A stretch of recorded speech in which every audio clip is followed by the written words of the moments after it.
premise of The Last House, a Netflix film, had me hooked and anxious to watch, but I have to talk about the ending because honestly, it felt abrupt and unsatisfying.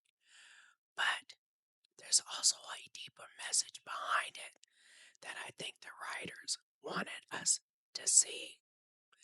A family mysteriously sealed inside their own home with no way out and no explanation of what's happening is a great setup for a psychological thriller. Unfortunately, it was the acting that turned me off from the movie as a whole, especially Wagner Moura as Mr. Delgado.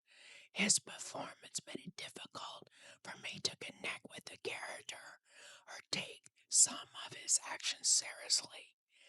But after seeing the ending, I realized there was more going on here than I initially gave the film credit for. The entire story ultimately comes down to a single act of compassion, and that's where I think the film's message comes clear. Whoever saves one life saves the world, which comes from a classical Jewish text, Talmud. I think this message is also what may be turning some viewers off. After spending much of the film wondering what these creatures are and why they're keeping the family trapped, the film essentially stops once the characters choose compassion over violence.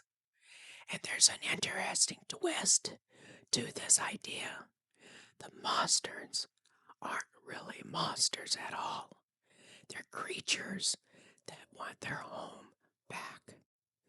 So, in a way, the film isn't simply escaping their captors, they're being released because someone finally chose not to destroy something they didn't understand.